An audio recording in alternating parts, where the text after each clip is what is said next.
Welcome to our local history talk this month, Reconsidering Slavery in 17th Century New Netherland. What do we know? What can we learn? By Dennis J. Maika.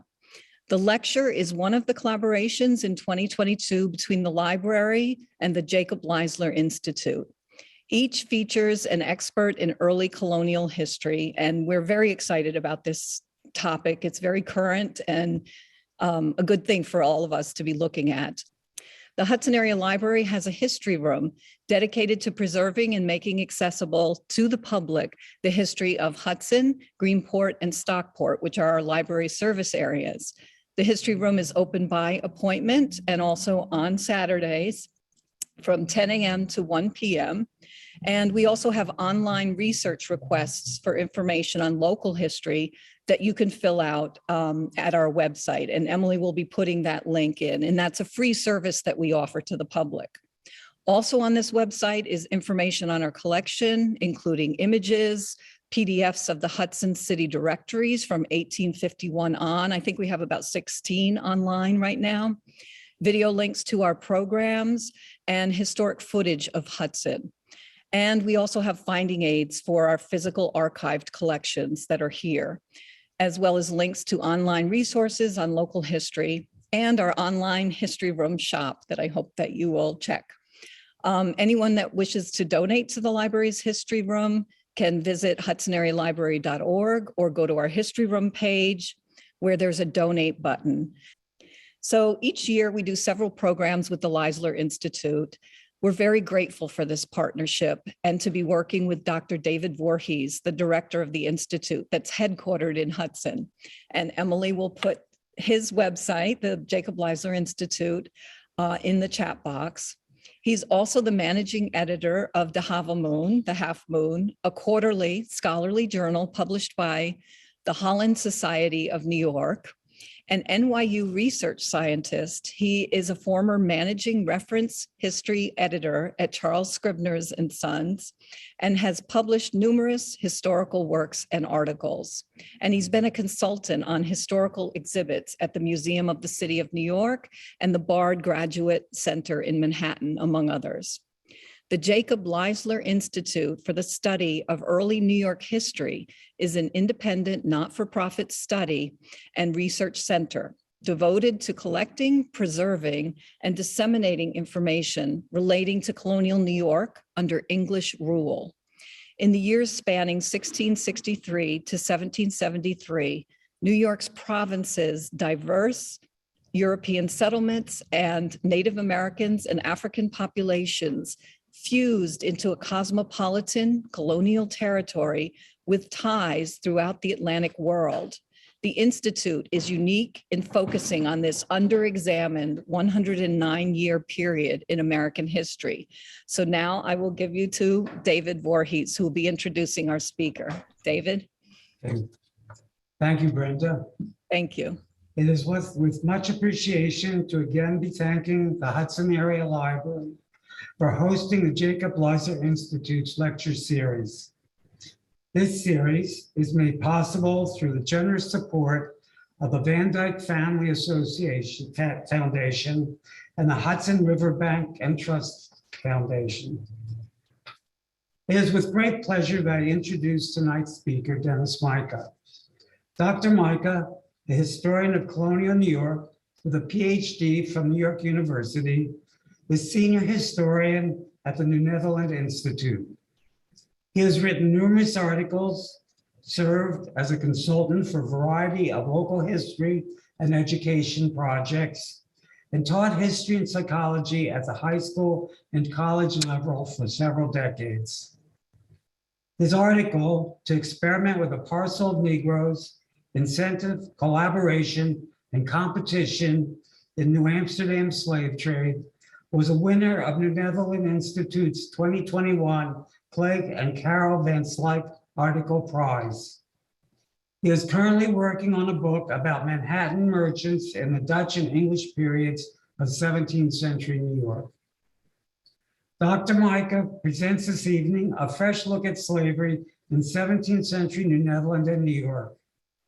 By examining new revelations and the questions they raise, He intends to provide a better understanding of the role of slavery in New Netherland and stimulate a more accurate and comprehensive portrayal of American slavery and its legacy. Dr. Maika. Okay, well, thank you, David, and thank you to Brenda and to Emily for inviting me and to having me, and thank you to Brenda and Emily for taking care of all the technological aspects of this. It's reassuring, so I really appreciate that.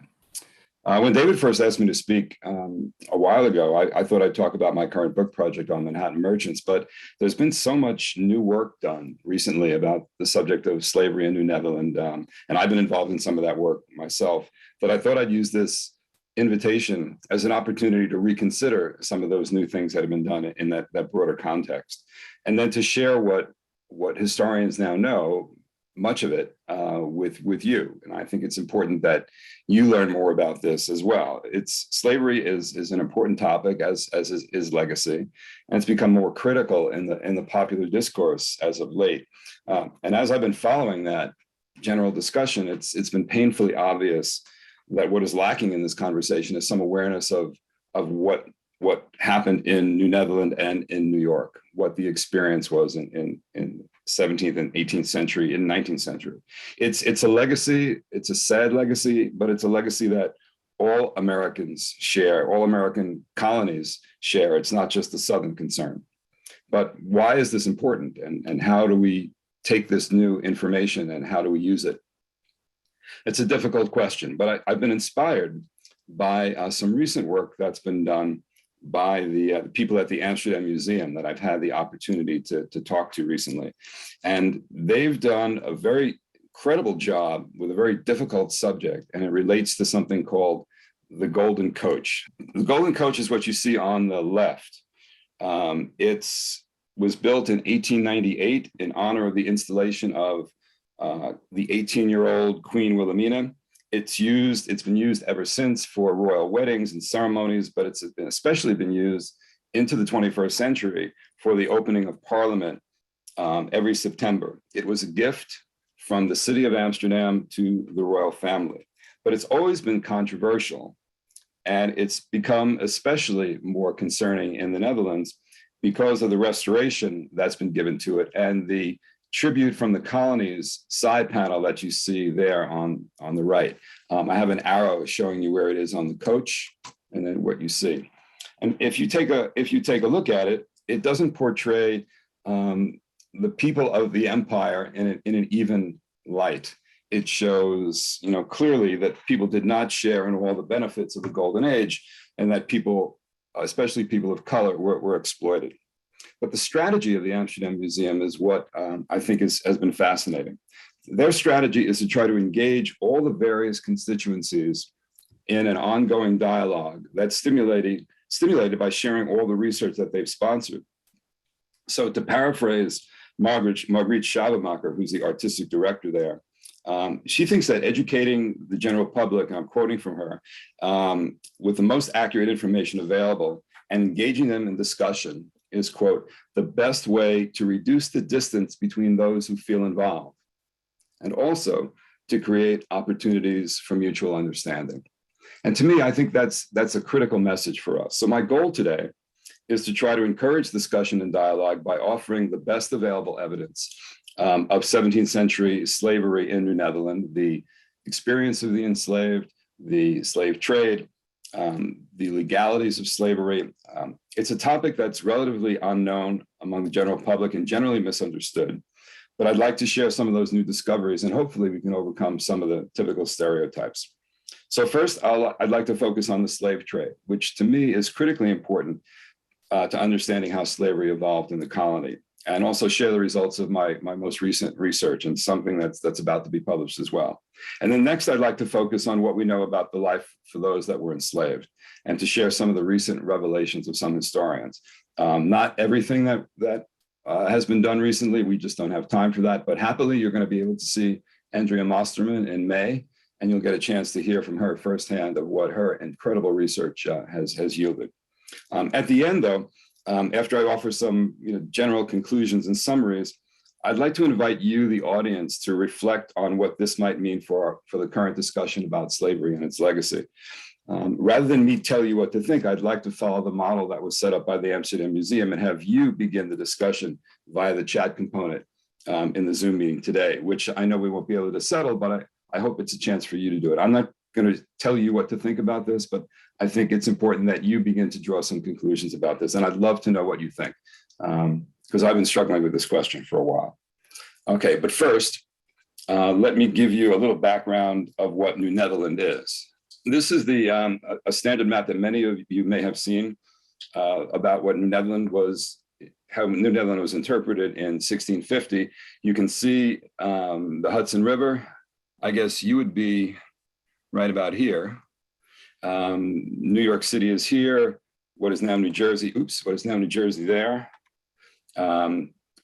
Staten Island is in here. Then down into what's called the South River and into the Chesapeake, which is a little bit further here.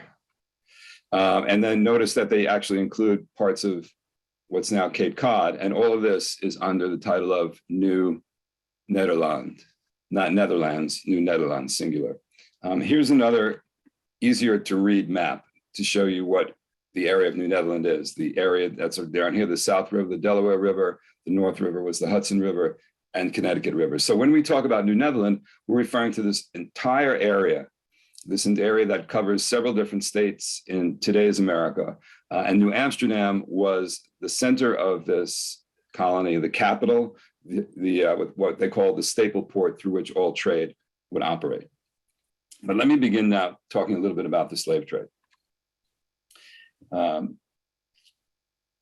It's important to understand, the reason why I want to start with the slave trade is because we have to realize, and I think many of us do, that those enslaved Africans who populated New Netherland were not willing travelers. These were, to say the least, they were forced migrants. So it's difficult to imagine for me, anyone buying and selling human beings. Like, why could this happen? How could people possibly understand that and rationalize that? And my answer is that because commodification of individuals, putting a price tag on individuals, was something that was the essential element from the 16th century into the 19th century. And this is a general picture of the slave trade covering those different centuries. I like it because it's from the transatlantic slave trade database. I like it because it shows how widespread slavery was in the Atlantic world at the time. In the 16th century, the first slave trade voyage that was known to have taken place from Africa to the Americas went to the Spanish colony, to the island of Hispaniola. There it is. Then in the 1560s, regular voyages were made to Veracruz, Cartagena, and to the Isthmus of Panama, and then into Peru, which you really can't see much here. By the time of the 17th century, the Dutch have entered into the slave trade. The areas that the Dutch are primarily involved in the time period that we're talking about in the early 17th century, we're going to be in this area here, into the colony of Brazil, and I can only see your pictures, but obviously in this part of Africa, and then this parts of the Caribbean. And there is New Amsterdam, Beverwijk, and New Amsterdam. The reason why the Dutch were interested in this is primarily to combat Spain. They had been fighting for their independence from Spain since the 1570s. They finally achieved their independence in the 1640s, 1648. And they saw that the way to challenge Spain was to challenge Spain's overseas empire. And when Spain and Portugal were unified under their combined crowns, Portugal became, a similar kind of enemy. So this is the motivation that brings the Dutch initially into this part of the world. The West India Company, which is organized in 1621 and actually finally capitalized in 1623, was primarily a war machine meant to try to target the Spanish and the Portuguese possessions in the Atlantic. And that's how the slave trade first came to New Netherland. It came as a result of Dutch privateers. Privateers were essentially private vessels that were given letters of marque and sponsored by the government of the Netherlands to attack Spanish ships, to confiscate the cargo, sink the ships if possible, and use it as part of the war effort. And here you see a picture of one of the most famous privateers, also admiral in the Dutch fleet, Piet Hein, who captures the Spanish fleet, the Silver Fleet in 1628. But it's as a result of these privateering expeditions that enslaved Africans are first brought to New Netherland. Most historians would recognize that the first enslaved Africans came probably around in the mid 1620s. My friend and colleague Jaap Jacobs thinks he has found the first privateer that brought enslaved Africans to New Netherland, and that's the Brownvis in August of 1627. But after that, a limited number of privateers, probably two in 1636, maybe one we know for sure of in 1646, one that originated in New Amsterdam that same year, and then I know of another one in 1652. So maybe four overall, in addition to the Brownvis, brought enslaved Africans to New Netherland. The reason I mention that number, and want you to realize that it's a small number, is that there is never really a direct slave trade between Africa and New Netherland that's sponsored by the Dutch West India Company until 1655. And I'll show you that in just a second. The Dutch West India Company constantly talked about sending slaves to New Netherland, but they were more interested in Brazil. They talked about sending it. They wanted to do that. They offered different possibilities, but it never really happened. And it didn't really happen until 1655. And this is something that I've just written about that I'd like to share with you now. The first of these voyages was the voyage of a ship called de Witte Paard, which is Dutch for the White Horse. And this takes place it's capitalized in 1654. It leaves Amsterdam. It goes to the Guinea coast. It may have gone to the Caribbean. One of the documents says that it was supposed to go, but we have no evidence that it stopped any place. I believe it might have stopped at Guadeloupe, but we're not really sure. Then it goes to New Amsterdam, and then finally back to Amsterdam. What's interesting about this voyage is that it's organized by two private investors who get permission from the West India Company to undergo this particular adventure, is what they called it. The two men were called Dirk Peterson Witte Paard, who named the ship after himself or added that name to his own name. That was common practice. We don't really know for sure. Dirk Witte Paard was significant because he was involved in the Dutch trade directly with the Virginia and Maryland in the Chesapeake. So he had experience with the tobacco trade. He understood, he had contacts in Virginia. He had recently sold his first boat called the Witte Paard to a Virginia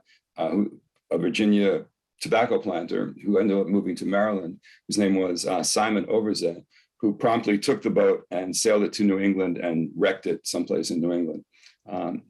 So Witte Paard, Simon Peterson Witte Paard, has a new ship and decides that he wants to undertake a voyage to the Guinea coast to bring slaves to New Netherland. And the primary reason for that was because he saw that there was an opportunity to transship slaves from New Amsterdam to the Chesapeake, because that's where the market was. The market was not in New Amsterdam. The market was in the Chesapeake. His partner in this was a man named Jan de Swerts. And Jan de Swerts was from a family that were active in the Brazilian adventure by the Dutch West India Company. Their father, Francois, was a West India Company official. Jan and his two brothers were active merchants in Brazil. But when Brazil was lost to the Dutch in 1654, notice the date, when Brazil was lost in 1654, the family had to look for other investments. And because of their experience, they thought that sponsoring this voyage, Jan thought that sponsoring this voyage with Dirk Peterson would be a good idea. So therefore, what's interesting is that this first voyage that arrives in New Amsterdam we don't know the precise number of slaves. We think it was maybe at least 50, perhaps 60. This number of slaves was organized deliberately by these two individuals. They didn't know they were coming. Stuyvesant was unaware that it was on the way. He was traveling and then had returned back to New Amsterdam recently and found out that they were there. They had been put up for sale. And most of the enslaved Africans that were brought on the Witte Paard were sold to a Virginia tobacco planter named Edward Scarborough.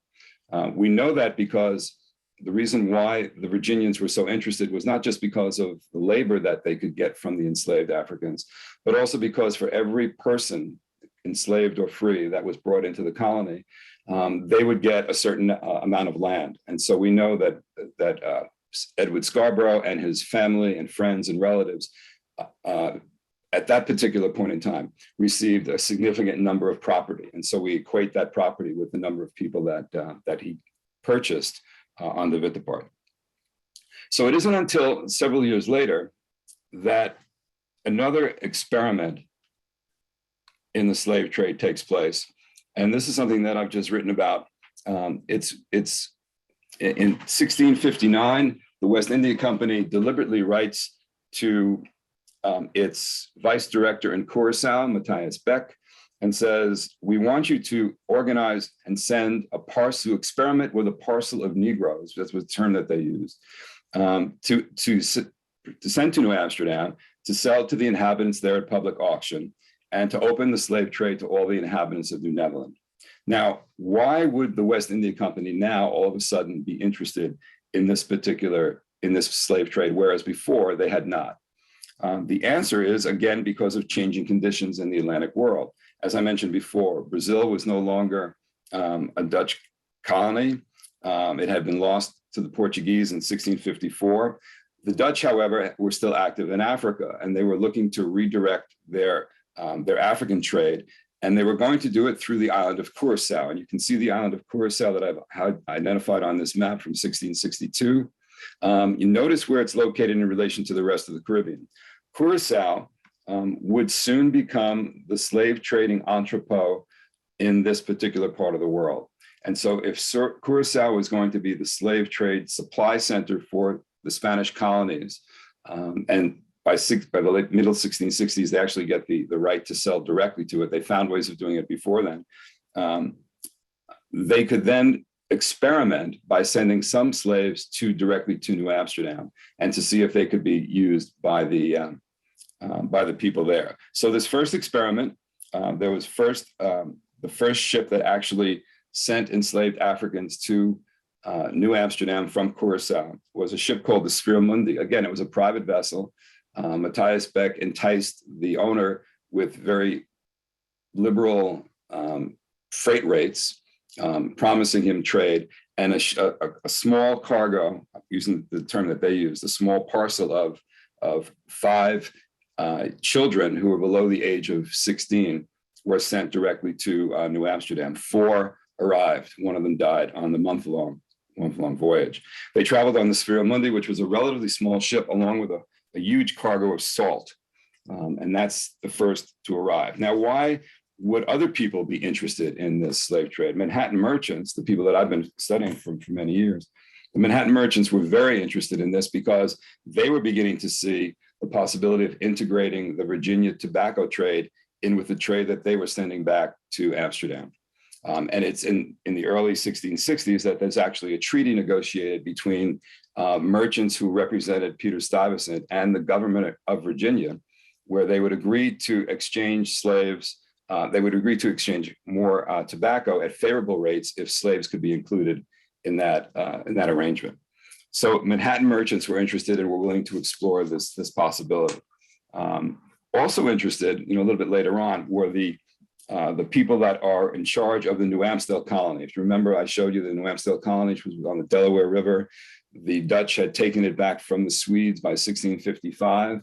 The city of Amsterdam actually set up the colony of New Amstel on the Delaware. And the man they had in charge of that, a man named Alexander de Hinojosa, was in direct contact with the Maryland governor, Philip Calvert, to talk about Maryland tobacco.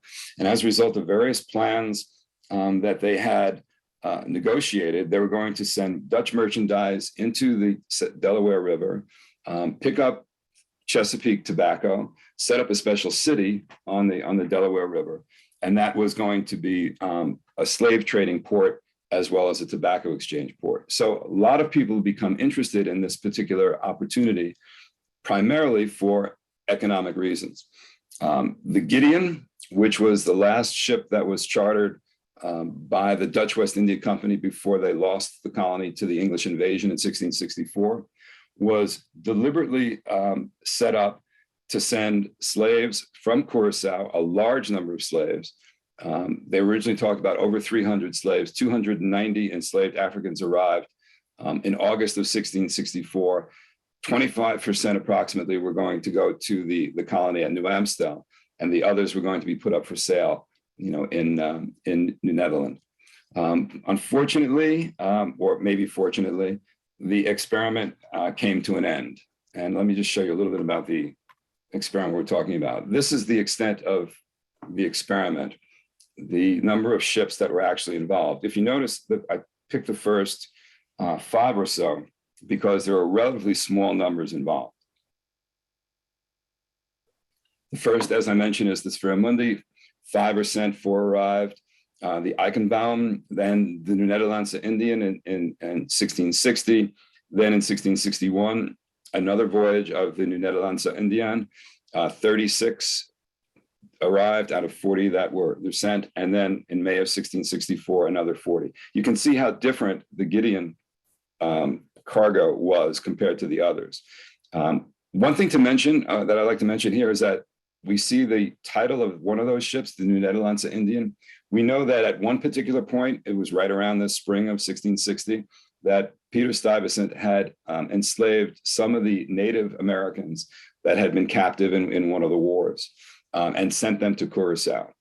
They were ultimately, some of them were ultimately sent back. It didn't really work very well, but that was the name that was given to that. So this is the end of the experiment. What I think is important to realize is this commodification that I mentioned before. It's commodification on display in so many of these instances that I've just described to you. When they referred to, in the documents that we have, when they referred to the people that were forced captives, they referred to them as stux Negroes, meaning pieces of Negroes, or like head of cattle. That's the term that they used to refer to the people that they were transporting. They would label those people who were being transported. I've never found any incident of branding. Other historians think they have found something. I've never seen that.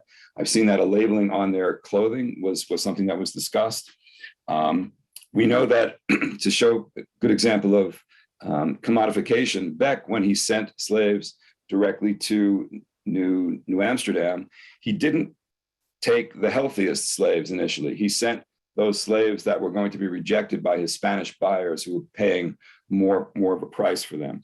And when the slaves arrived in poor condition, and some of them were old and infirm, Peter Stuyvesant tried to encourage the sale to the local inhabitants by selling them quickly, putting them up for sale before they perished, lowering the price, providing various kinds of flexible financing and incentives for people to buy it.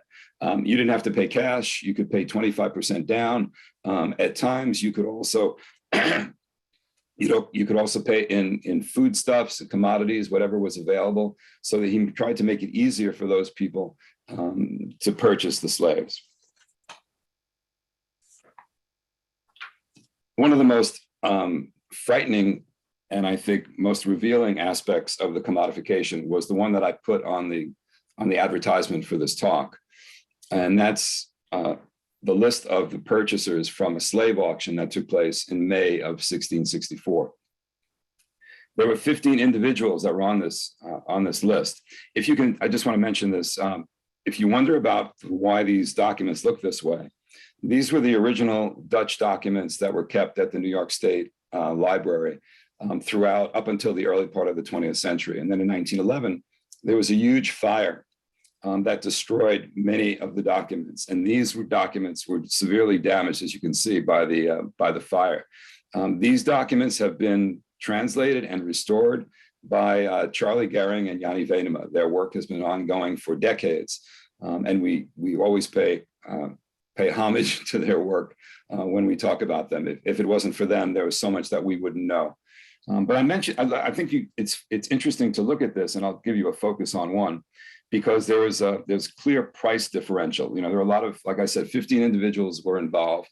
The individuals that were involved, interestingly, were not people who were purchasing them necessarily for farm labor. If the West India Company thought they were going to be useful for farming, none of these people were small farmers. None of these people, they were all members of, you know, the merchant elite. One of them was a man named Thomas Willett, who has always been seen as the first English mayor of New York City, but he was actually a pilgrim who had grown up in Leiden, who spoke Dutch and who was a longtime resident of Manhattan, back and forth.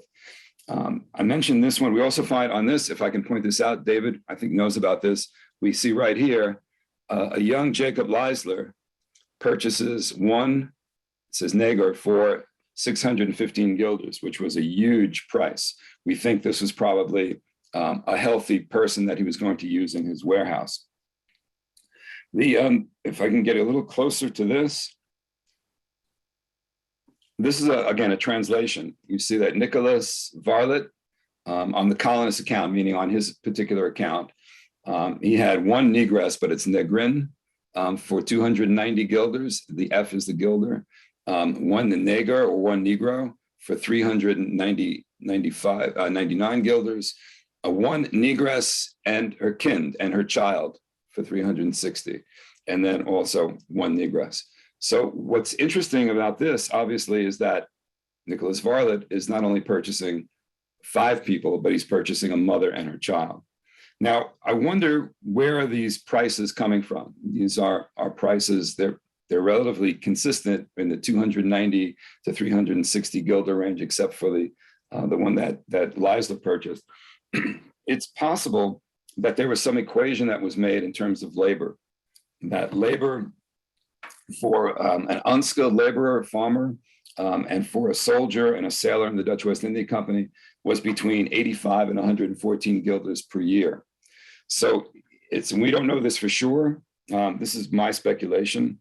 But for these enslaved Africans, perhaps the equation was you were thinking of them in terms of a 3-year or a 4-year service. And for that, you could pay approximately what you would pay for an unskilled labor. But again, this is questionable. I wish I could get your questions now, but I'm sorry, we can't do that. Another example of commodification, and we have to look closely at this, and I'll try to explain this to you. This is not a ship that actually went to New Amsterdam, but it was a ship that brought slaves from West Africa to Curacao right around the time of the beginning of that experiment with a parcel of Negroes that I talked about.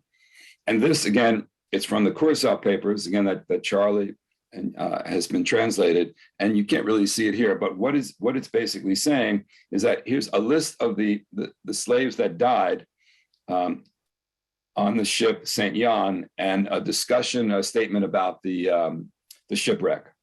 But what is listed here is really an accounting of the number of men, mans, vrouwen, women, and youngen who died per day on the voyage.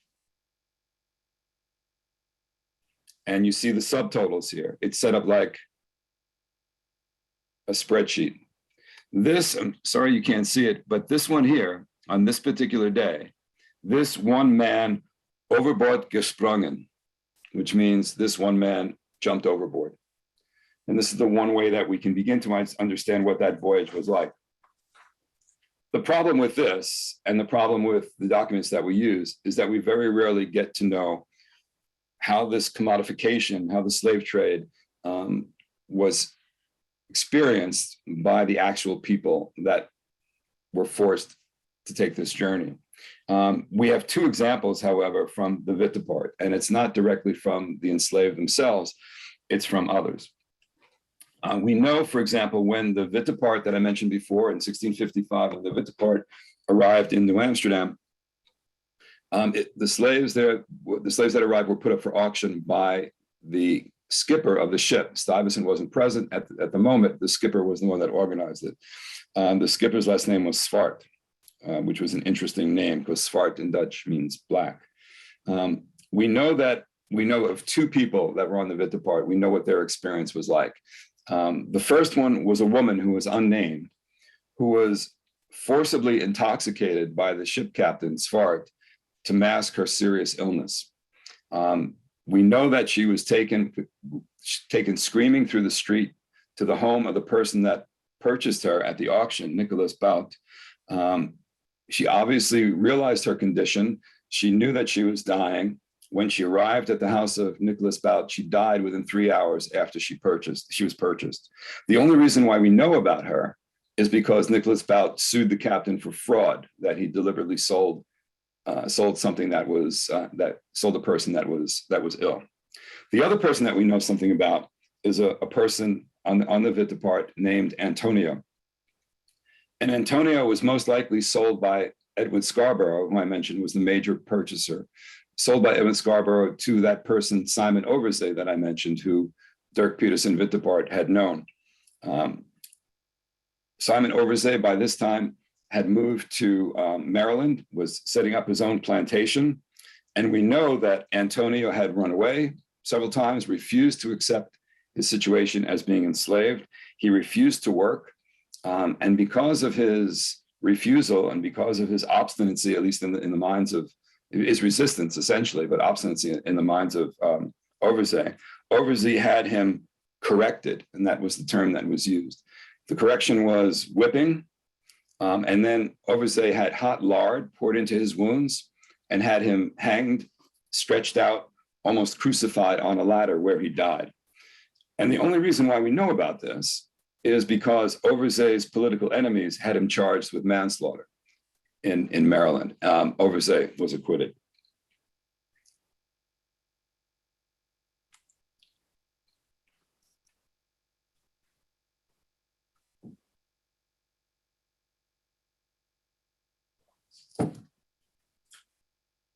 So now on to the experience for the enslaved in New Amsterdam. Before I begin, I'd just like you to know that there were no, because of the way that slavery was brought into New Amsterdam, initially by privateers and then relatively late in the colony's history, there were no slave codes, there were no laws, there were no specific aspects of society that spelled out how the slaves would be treated, how the slaves would be considered legally. We know obviously that the enslaved were put to work. Initially, they were purchased by the company. They were company slaves. They cut wood, they built fortifications, they built roads, they burned lime, they worked on company farms, later worked on Stuyvesant's Bowery. They were involved in the military, given weapons to help fight in some of the Indian wars. Some may have become skilled craftsmen, although we don't know that for sure. Their labor was not easy. We have some evidence that maybe a few of them were actually used on a chain gang because they resisted their enslavement. We know that some whites, as punishment, were forced to work with enslaved Africans, so the labor was not easy. But some of these enslaved Africans had some control over their free time. Some of them were able to work for themselves to earn extra money. And we know that some of them actually accumulated some funds over time. We also know that, again, with the fact that there were no slave codes, no specific laws and regulations, that in these early days, at least up until 1644, there was some effort to integrate and to accommodate and to adjust as being members of the local community. So we know, for example, that members of the first enslaved Africans to arrive, this is before the experiment that I mentioned, before the Wittepart, certainly before the Gideon, they were baptized and married in the Dutch Reformed Church. They were probably Christian themselves. Many of them may have come from Angola. We know that some of their last names that they were given were Angola, and that signified, because they were Angola, that they may have been Christian in Angola, because Angola was a Portuguese colony and Portugal had brought Christianity to the Africans that were living in Angola. We also know that they had access to the company court, that they would be involved in lawsuits.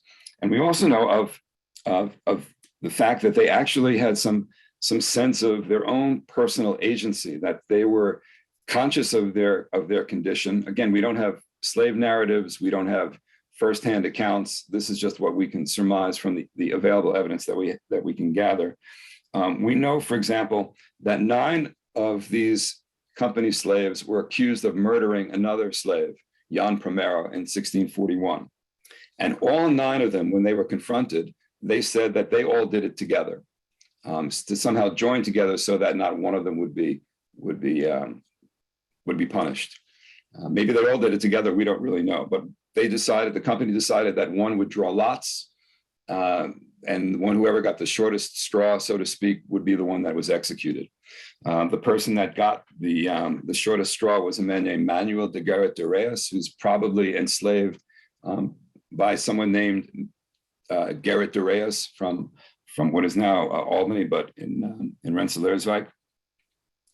And when he was put on the scaffold for execution with 2 ropes around his neck, when he was pushed off, both ropes broke.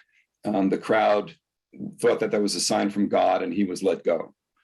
So what's interesting about this story, I think, is not just, there are many interesting aspects of the story, but to me, those people, those 9 that were accused, were very conscious of joining together in their resistance to what they were being accused of. I thought that's very significant. Things begin to change, though, in 1644. We have some formal example of that, and that's what I'd like to move on to here. Show you an example of this.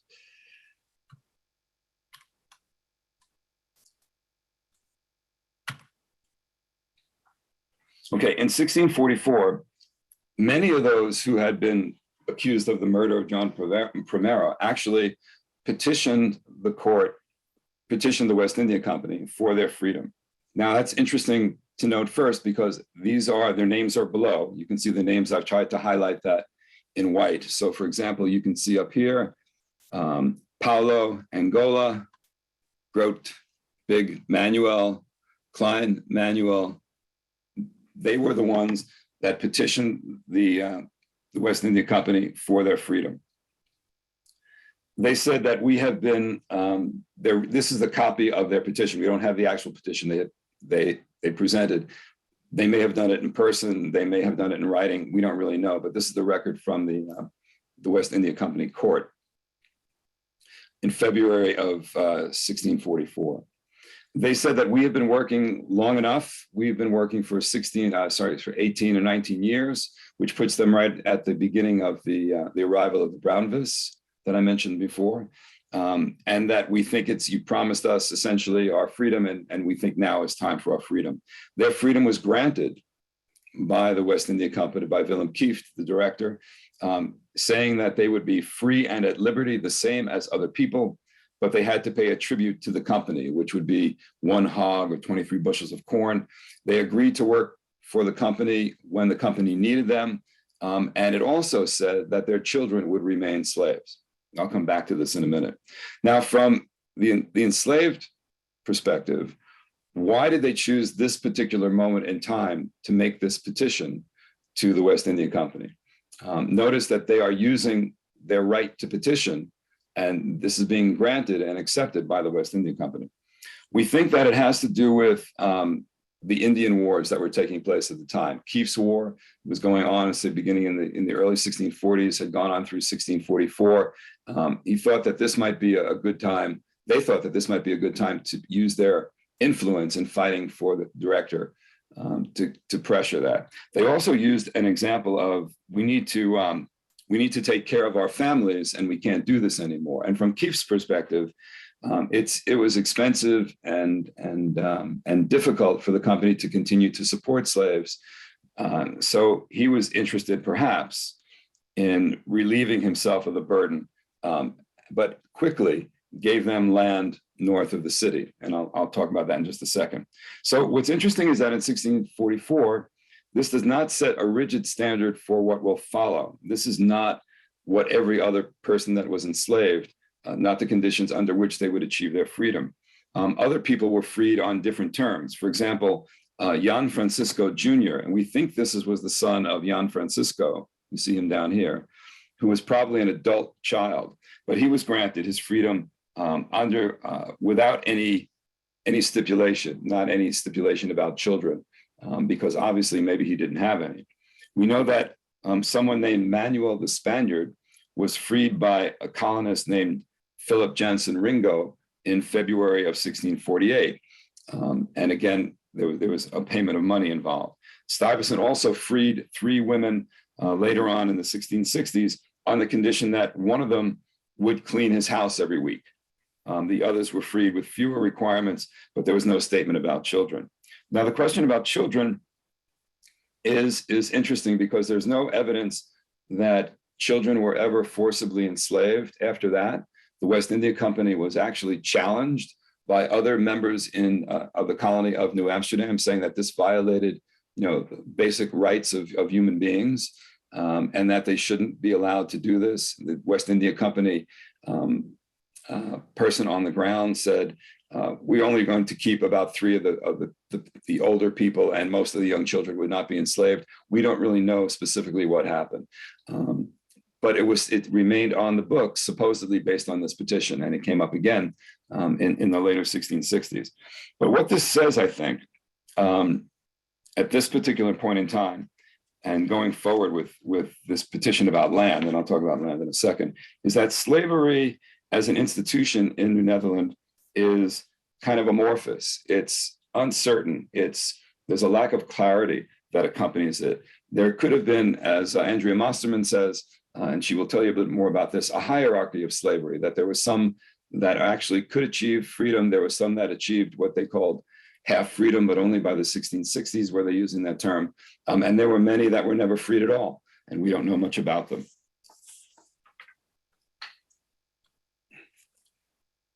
Many of these petitioners that I just mentioned, I'm sorry, I couldn't get a better slide, but I wanted to recognize Christopher Moore's work, who passed away recently, who actually put this together. Some of these people that signed the petition actually were given land in what is now Washington Square Park in New York City. And those are some of the same names that you can see, on that petition that I just showed you. So after the 1640s, for those that remained in the city, many of them continued to have those same legal rights, petitioning the court that I mentioned before. They remained part of the Dutch Reformed Church. And there was also a remarkable degree of interaction between the white population and the enslaved population and the free Black population, especially in the island of Manhattan. And again, this is, I want to show you an example of this. This is a map from 1639 that showed that at this particular point in time, this area here was the area that was said to be the quarter of the Blacks of the company, Black slaves of the company. But this is in 1639. It wasn't necessarily a slave quarters. It was just an area where the West India Company slaves were kept. We know that by the 1640s, many of them had moved away and were living within the city. And this is, again, Andrea Mosterman will talk to you about this, and she gave me permission to use this today.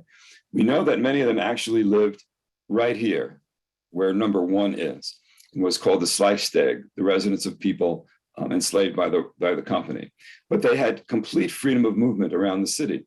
And we know that they were active in the Madeleine, I can't read her name, Madeleine Vincent's Tavern over here, that they were actually in Rutgerson's Tavern, and they actually frequented here, Jacobson's Tavern, in addition to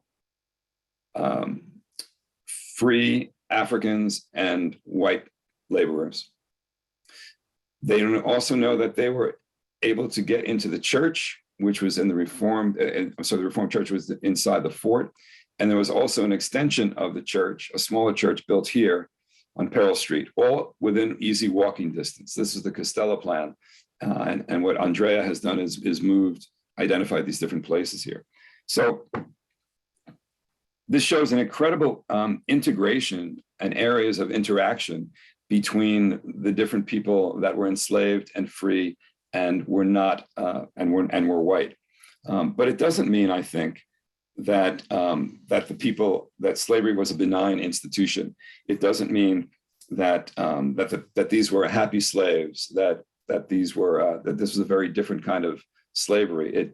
It just means that there was something different about these conditions. We know, for example, examples of slave resistance that reminds us of their awareness of their condition.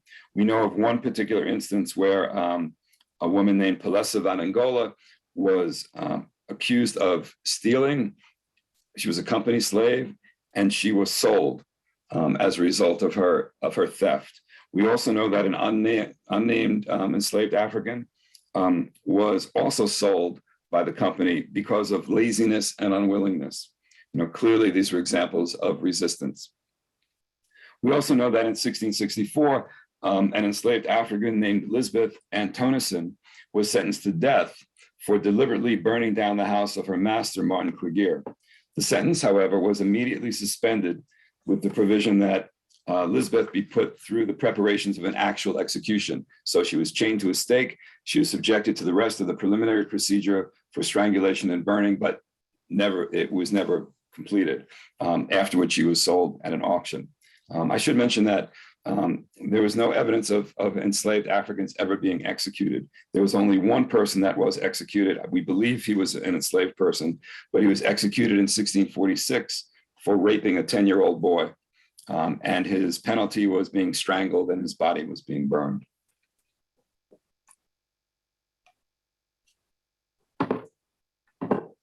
So there are lots of unanswered questions we have about what we call Black agency, what the enslaved Africans were really doing and thinking and feeling. Susanna Romney has recently made an effort to understand the life of one enslaved woman, Rachel Angola, and I would refer you to her article.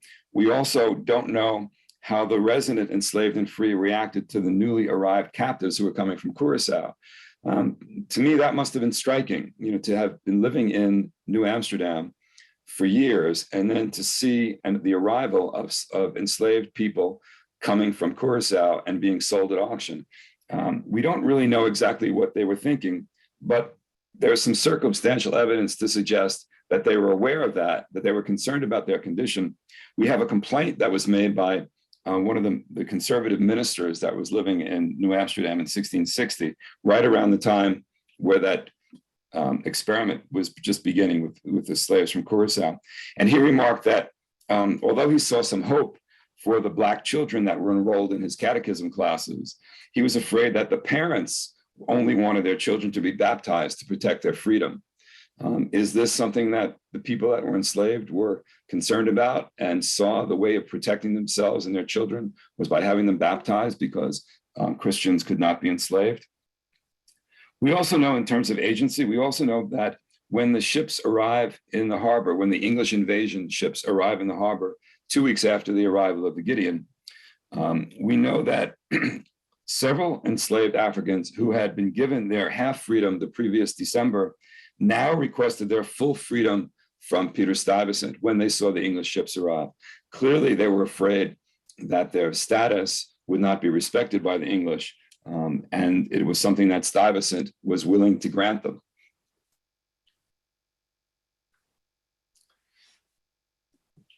So to kind of put some of this in perspective, some tentative statistics. These statistics are always questionable. We always revise them and try to understand which would work best. We know that in 1644, the time that I'm talking about, approximately 120 slaves, enslaved Africans, adults and children, were living in were living in Manhattan. And we're not sure how many had been living in other parts of New Netherland. We know that by 1656, only about 150 Africans were living, 50% of them free. Many of them may have come from, that one privateer that I mentioned, the St. Anthony, that arrived in 1652.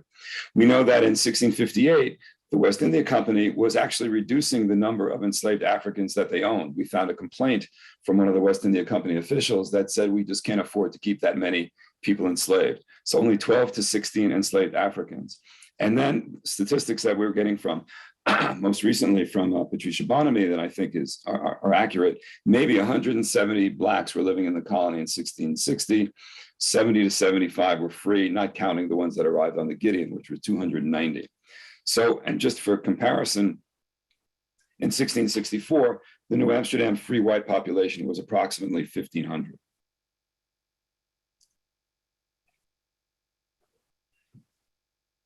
Now, to serve as kind of an epilogue to this, the New Netherland era of control of what becomes New York was from basically 1609 to 1664, restored for 2 years from 1673 to 1674. And this is the period that I've been describing for you now. But what happens in subsequent centuries is that the laws hardening the institution of slavery begin in 1702 and especially in 1712.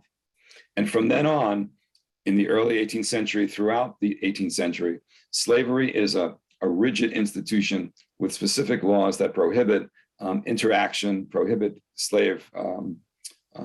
many things about enslaved Africans that we would normally associate with slavery. It isn't until after the American Revolution, 1799, that there's a gradual emancipation law passed, and final emancipation in New York doesn't really take place until 1827, but probably lingers even further. What Andrea Masterman will probably tell you is that many of those who remain slaveholders were members of the original Dutch community, so or Dutch ethnic, and so this might have something to do with what I've just been describing to you. But to show you again, get this to work.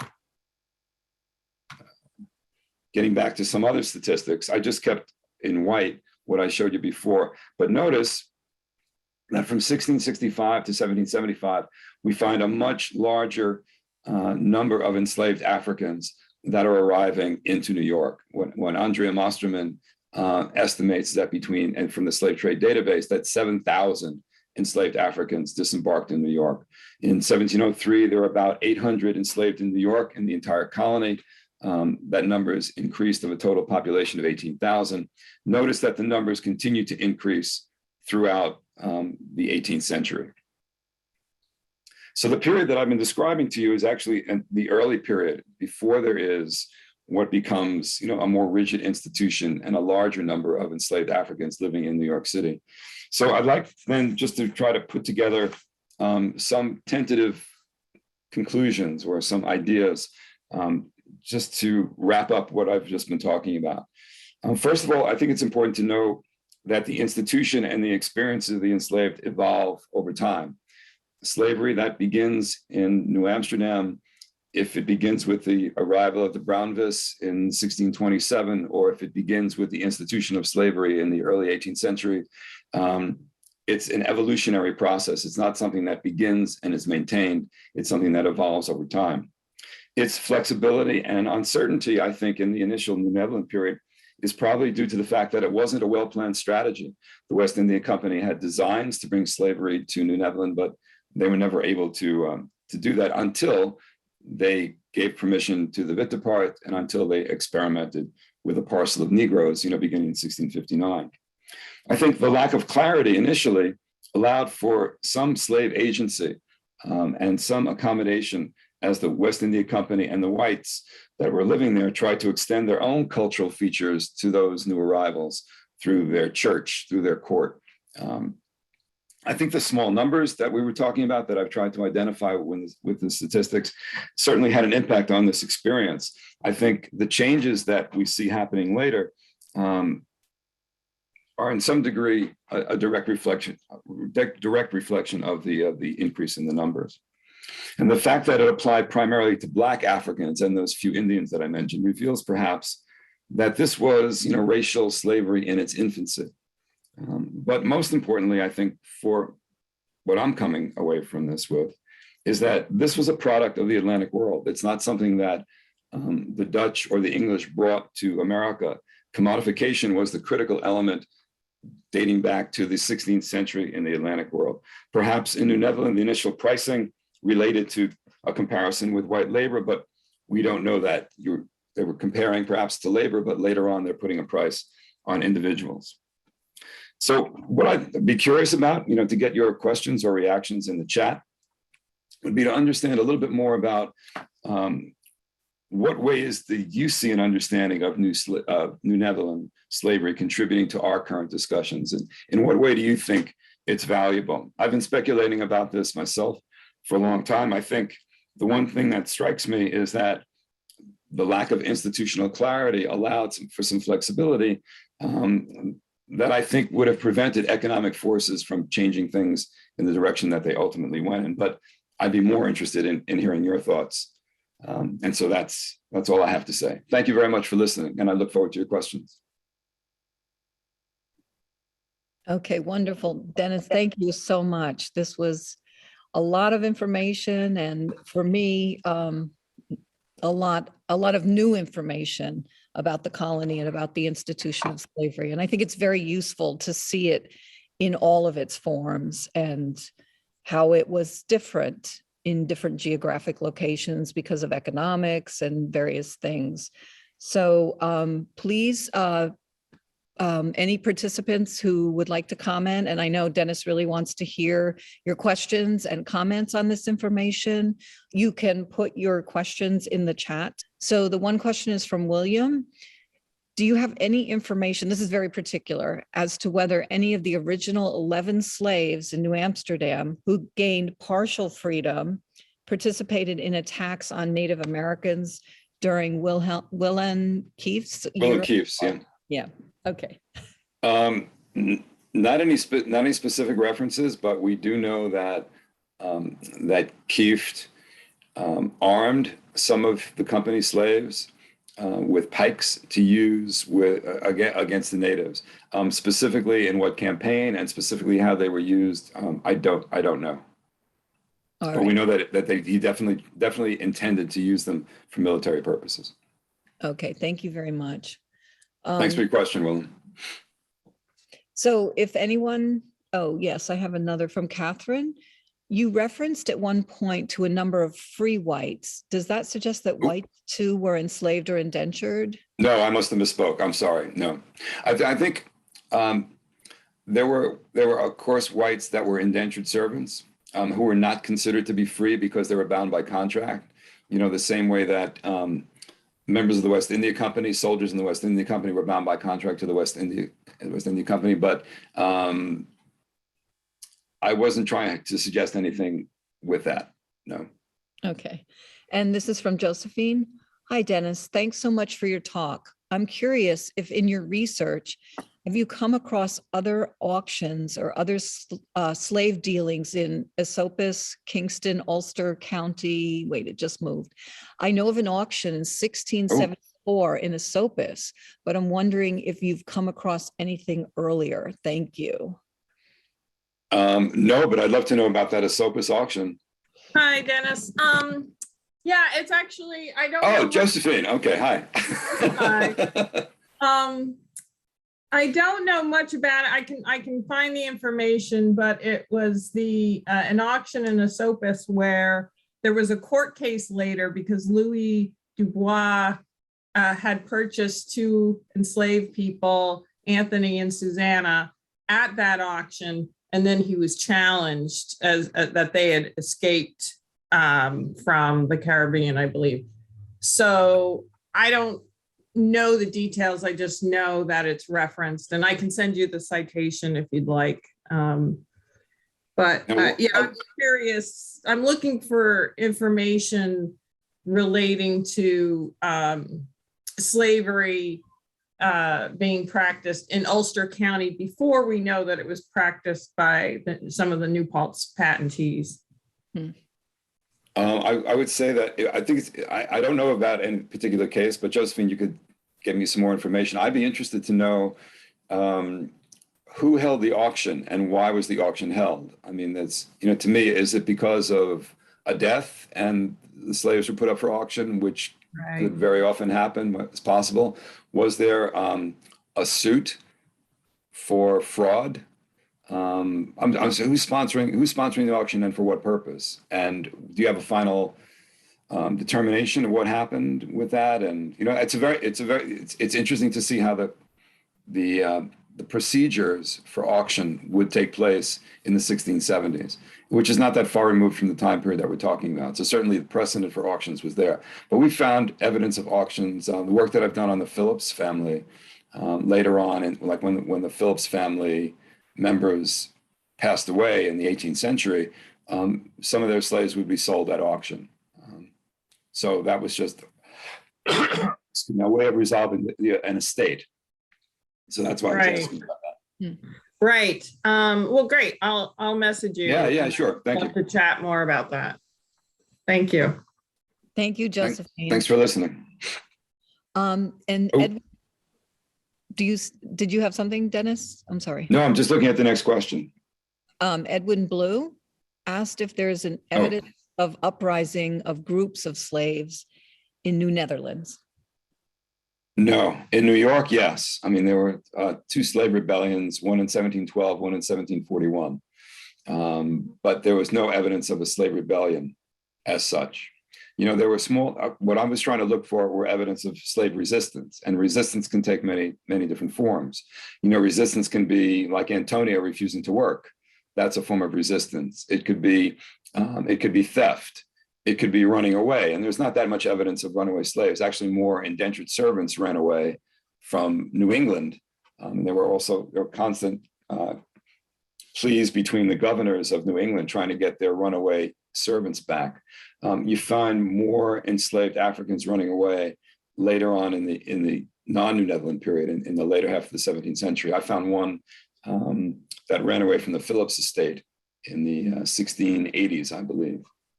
But those are examples of slave resistance, but no examples of large-scale slave rebellions in New Netherland. No. Okay. And Jim asks, can you talk about slavery in our area, which is Columbia County? I wish I could. No, I don't. I don't know. God, who's doing? I'm just blacking her name.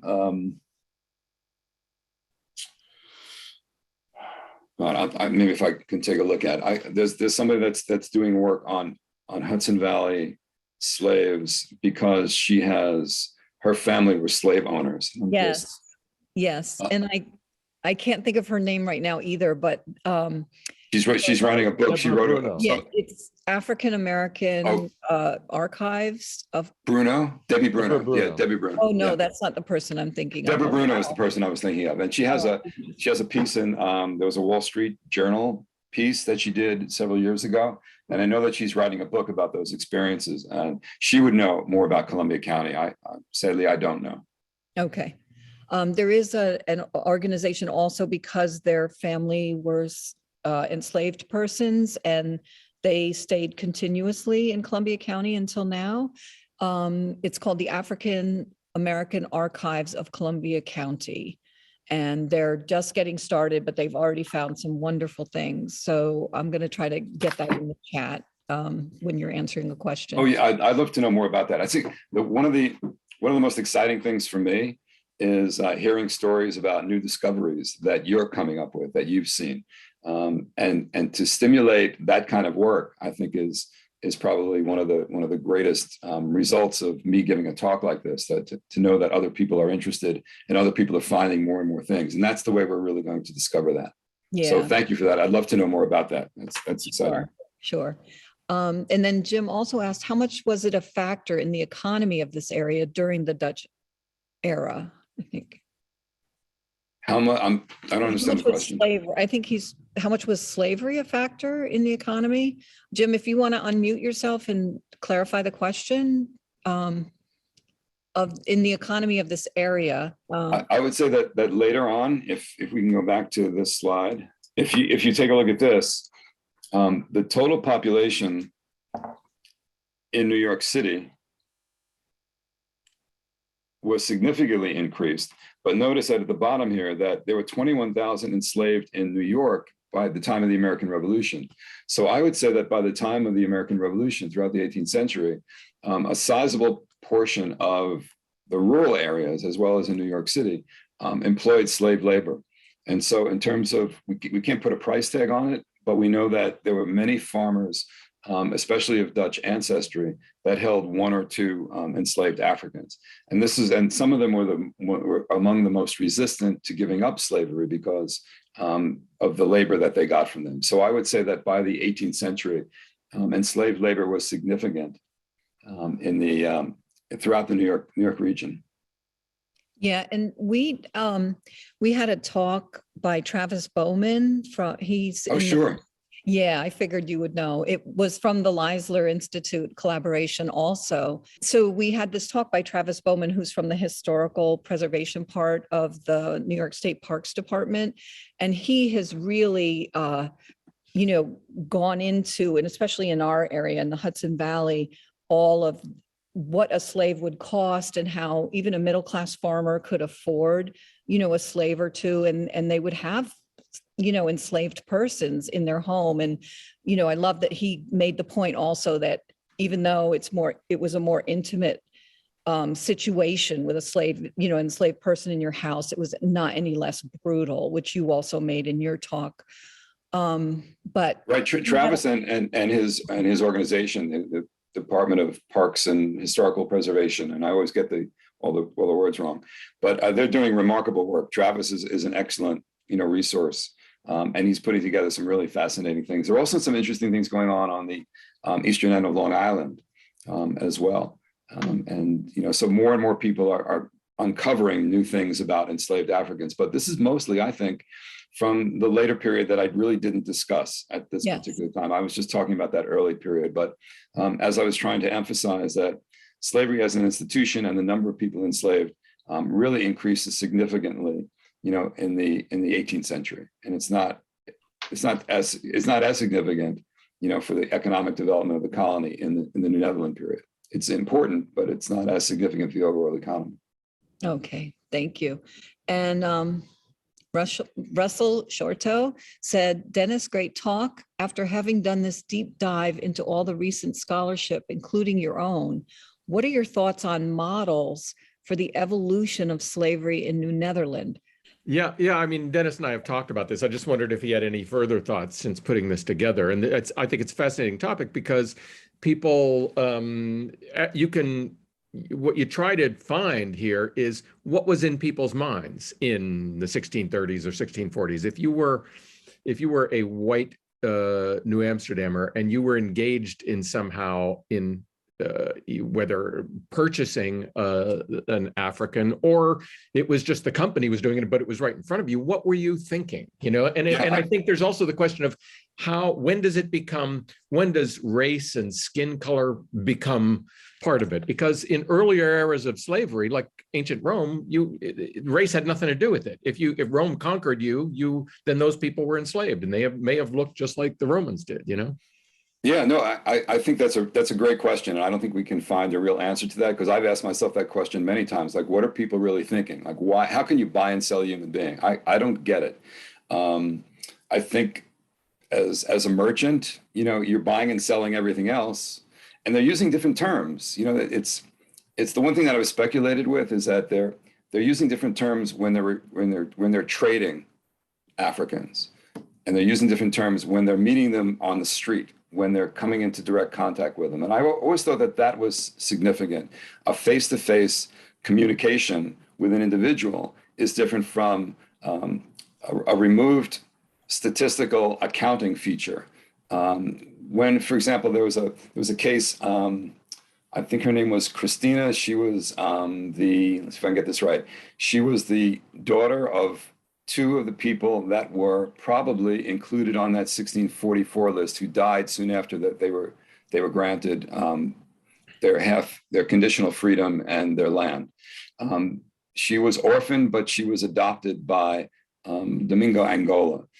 She eventually tried to, because of the case that was going on in the 1660s, there was an effort to try to make her free because of what was included under that 1644 provision. And Stuyvesant, who at the time was in charge, and his counsel basically said, no, under that condition, you could not be free. But then she was immediately, but they said, but we will let you go if you come up with 300 guilders or you find a replacement. And immediately, Govert Loockermans came up with the 300 guilders and freed her so she can marry the person that she wanted to marry. And so what's on the mind of Govert Loockermans when he's making that purchase? Is it a loan? Does he expect the money back? Or is he just realizing that this whole regulation from 1644 is stupid as it relates to this particular individual? I'm going to make things right because I've got the money and let me just do it. So there's an example of a face-to-face interaction that, to me, I don't necessarily think it shows kindness, but it shows an understanding of humanity that I think is lacking from the accounting practices of, the slave traders. Mm-hmm. So it's that face-to-face communication when you're sitting in a tavern, with other people, and whether you're enslaved or not, and everybody's in their cups, so to speak. What's the conversation like? I can't imagine.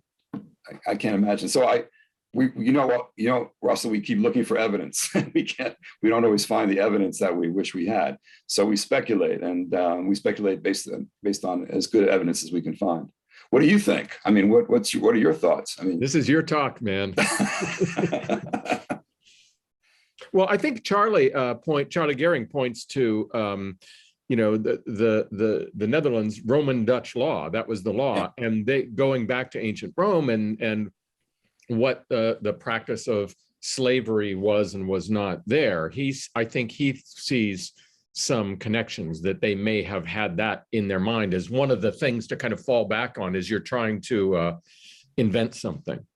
But the one thing that's different, I know I've talked about this with Charlie too, but the one thing that's different is that the slaves that are making that petition in 1644 are talking about Dienstbarkeit. They're talking about their service, their servitude, and they're referring specifically to servitude. And it's not indentured servitude, but it's servitude.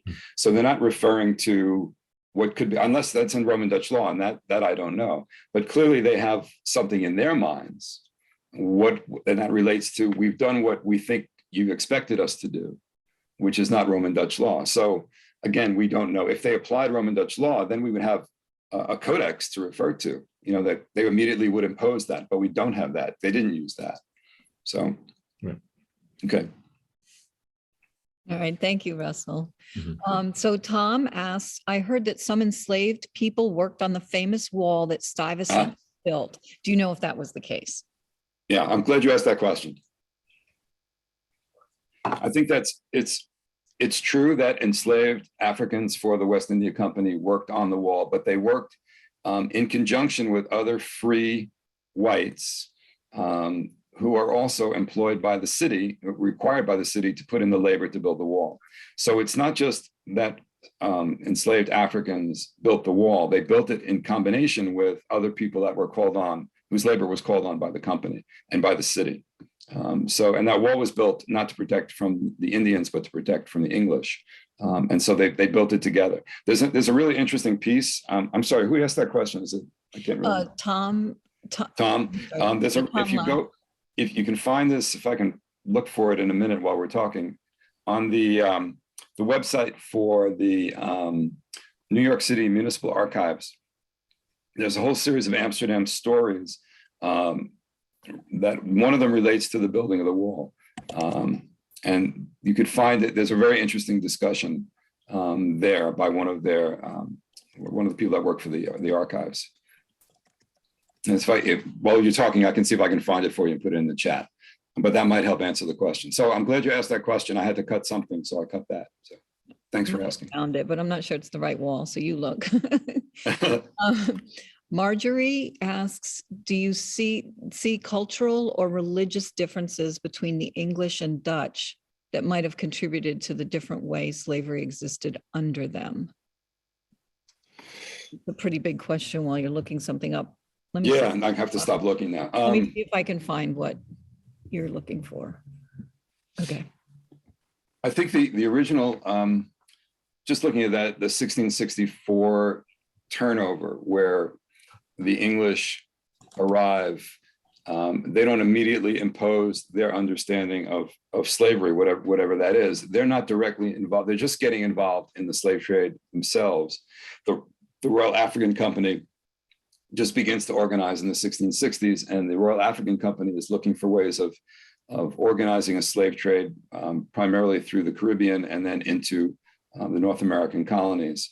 But that's in the later half of the 17th century, where they're struggling with their own institutional development as well. Nichols, who's the English governor that arrives, actually is more interested in protecting the sale of slaves from the Gideon, because there were credit arrangements that were made, and he allows the credit arrangements to be completed. He doesn't confiscate the cargo. He's interested in confiscating the slaves that were the property of the West India Company, because the West India Company had to surrender. He wasn't interested in taking things away from the people that were already there.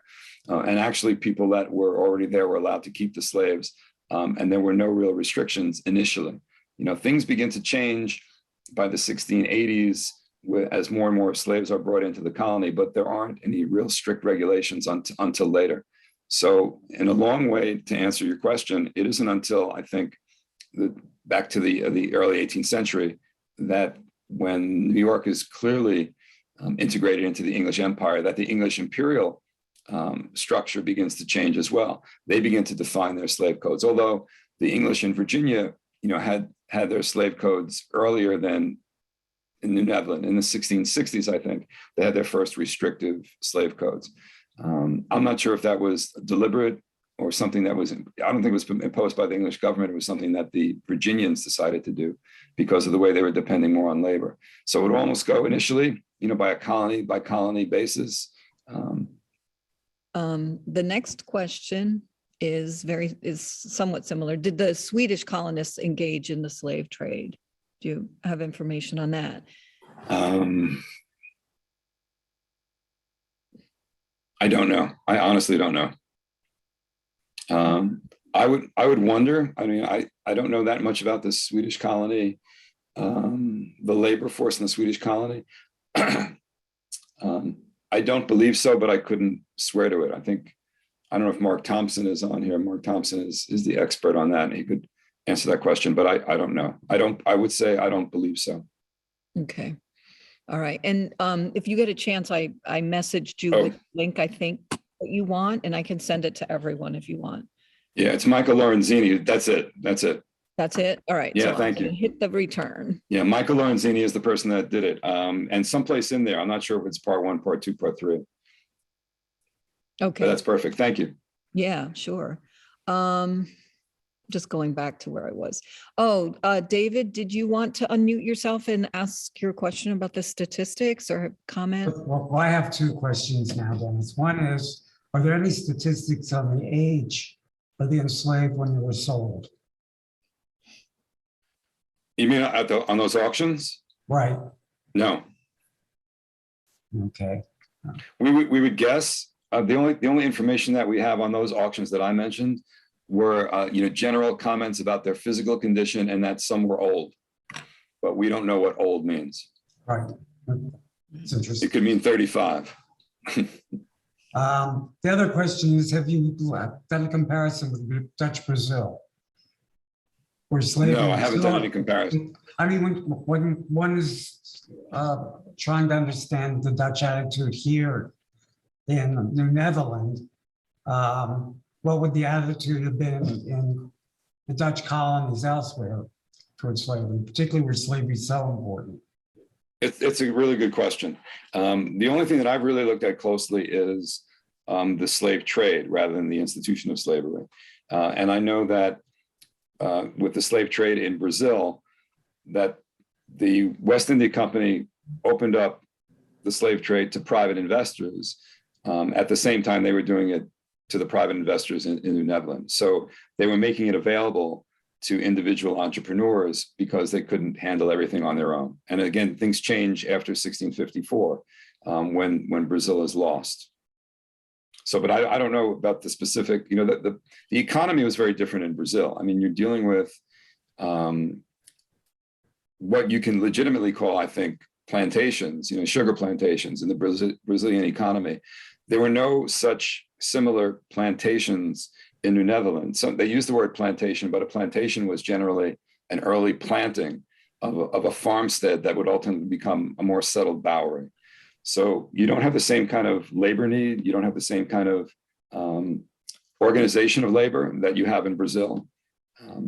And so I think the conditions for labor were very different, and therefore the conditions for interaction were very different.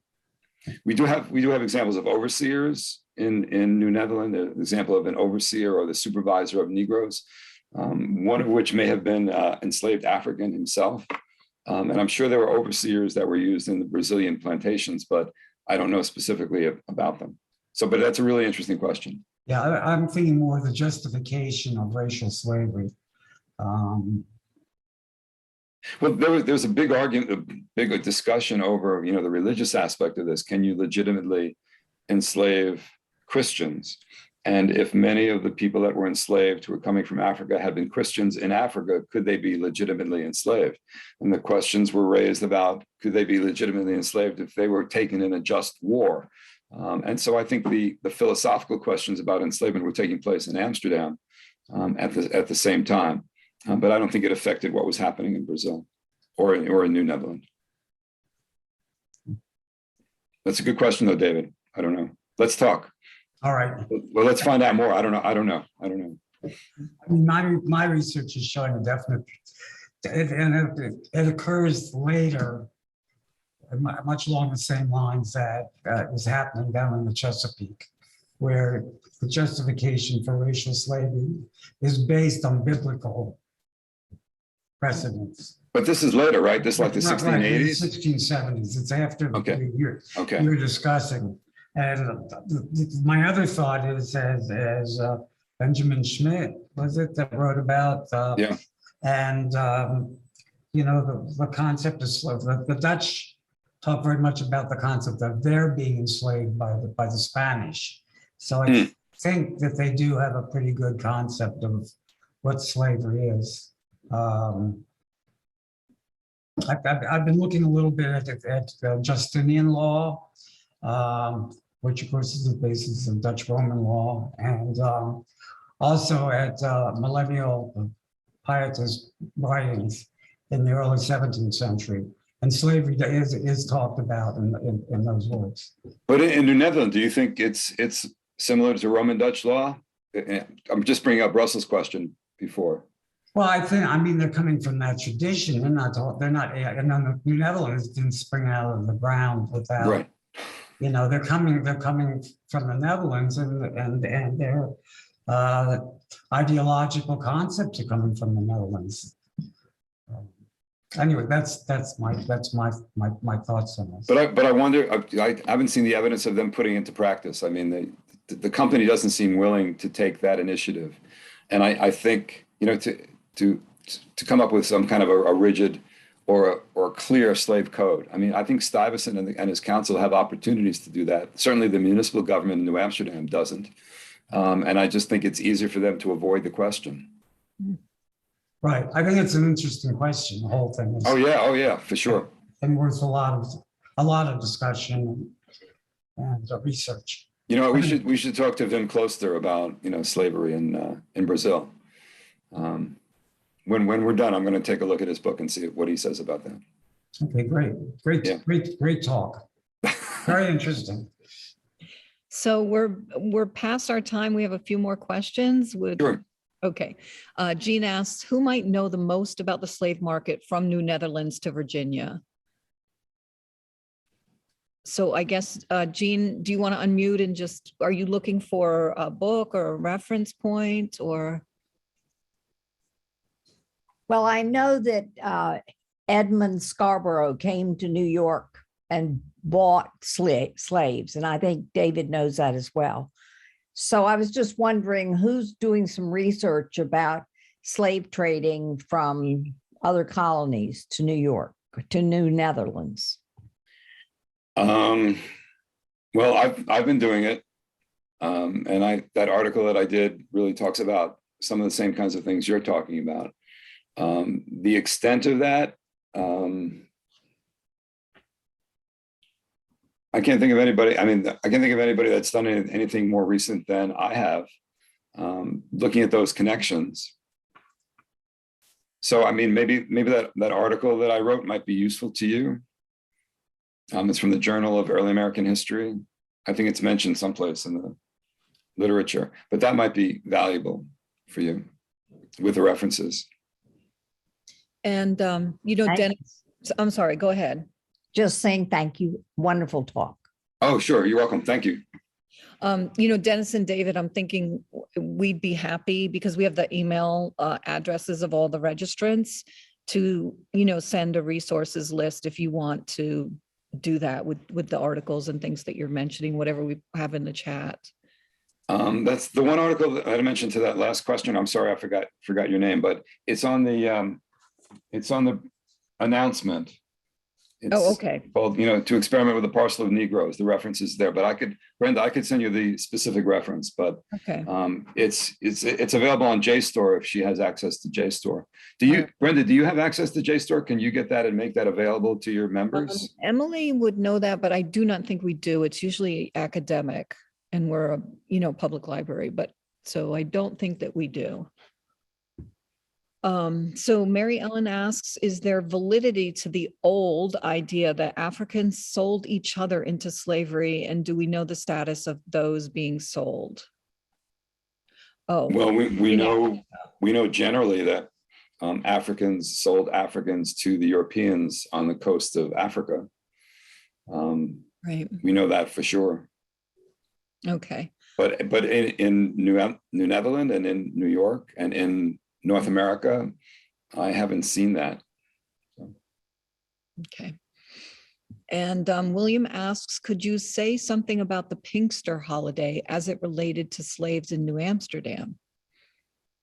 I'm going to save that discussion of Pinkster for Andrea Mosterman, because in terms of Pinkster, we don't really have any evidence of Pinkster being celebrated in New Netherland and New Amsterdam, but we certainly know it's derivative from the Dutch culture. And I know that she mentions that in her book. She does quite a great job of it with her book, and I would just defer to her on that. So I recommend that you do that. But we don't find evidence of that in New Netherland. It comes up later for sure. Okay.